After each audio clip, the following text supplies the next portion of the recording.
for the fantasy football season. And here's a few kickers I looked at on the wire this week. The first guy, Eddie Pinheiro of the Carolina Panthers. Eddie Pinheiro, he's been off to a good start in the early going here. And this Panther offense, they don't generate a lot of touchdowns. So Pinheiro, the first few weeks of the season here, week 1 versus Cleveland, a 30 to a 39-yarder with 3 extra points. Week 2 with the Giants, 3 30 to 39-yarders and an extra point.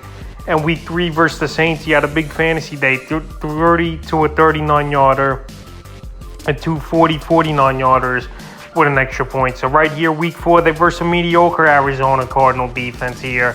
Even though I think the Cardinal defense could stop this Carolina Panther team from scoring a few touchdowns and give up Pinheiro a chance to hit some field goals in this ball game, because their offense stalls out a lot, obviously, in the red zone, especially over the last 2 weeks here. So if you need some kicking help, Eddie Pinheiro is available in 100% of fantasy leagues. The next kicker I looked at this week on the wire is Riley Patterson of the Jacksonville Jaguars. Surprisingly, the Jaguars 2-1 on the season.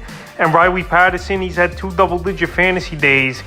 Week 1 at Washington, 10 fantasy points. Week 2 versus the Colts, 8 fantasy points. And week 3 at the Chargers, he had 12 fantasy points. So right here, week 4, they versus the Philadelphia Eagles in Philadelphia. He has this Jacksonville team. And that's a defense that bends but don't breaks as well. So I think Patterson, he'll get a few opportunities in this ball game. Jacksonville, their offense has been scoring the football decently the first 3 games of the season. 22, 24, and then 38 points. And right here at Philly, I think they could have a decent game, or at least get in the red zone, at least be a tight ball game for a little bit here.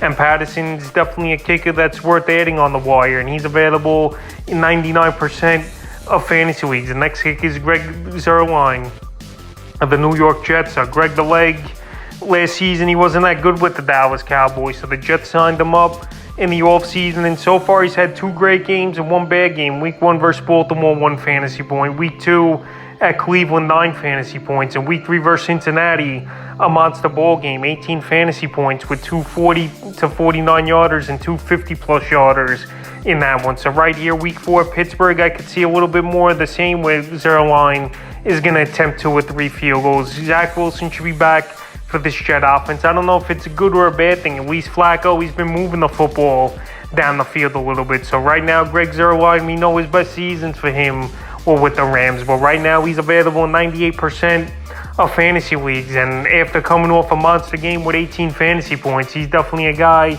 to keep an eye on and go out there and possibly get. The next kick is Austin Seibert of the Detroit Lions, playing pretty decent so far in the early going. And this Lion team, they've been playing good football, even though they're 1-2.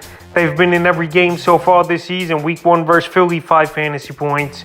Week 2 versus Washington for Seibert, a 30 to a 39-yarder, a 40 49-yarder, and 4 extra points. And then week 3 in Minnesota, he missed a 40 49-yarder, hit a 40 to a 49-yarder, and in that one hit a 50-plus yarder with 3, and he hit 3 extra points. A week 4 here, back indoors once again for the 4th game in a row to start the season here for the Lions versus the Seattle Seahawks. And obviously, as a kicker, playing indoors is a huge factor. So the Lions, they've been putting up points as well this season, 35, 36, and 24 to start the season. And Seibert, I know he missed 2 field goals in week 3's ball game, but right here, week 4 versus Seattle in a home game, I think he'll be pretty good in this one. And he's a kicker available in 97% of fantasy leagues. And the 5th and final kicker I looked at off the wire this week's Jake Elliott of the Philadelphia Eagles. So this Eagle team flying high, no pun intended, in the early going, 3-0 on the season. And Jake Elliott, he hasn't had the greatest fantasy days, but he's a kicker to consider because he's on a high-powered offense with this Eagle team. Week 1 at Detroit, 8 fantasy points. Week 2 versus Minnesota, 30 to a 39-yarder and 3 extra points. And then week 3 at the Commanders, a 39-yarder and 3 extra points. A week 4 here, you would think it's an easy matchup, but this Jacksonville defense is playing great football, especially the last 2 weeks. Week 2, shutting out the Indianapolis Colts to 0 points. And then week 3 versus a great Charger offense, even though we know Herbert wasn't 100% and Keenan Allen was out of that ball game, holding them to 10 points. So right here, Jake Elliott, he might have to settle for a few field goals in this ball game here versus the Jacksonville Jaguars. But right now, this Eagle team's playing good. They're getting opportunities. They're getting in the red zone And Elliott's a kicker I look to add, available in 63% of fantasy leagues. That's a few kickers I look to add here for week 4 of the fantasy football season.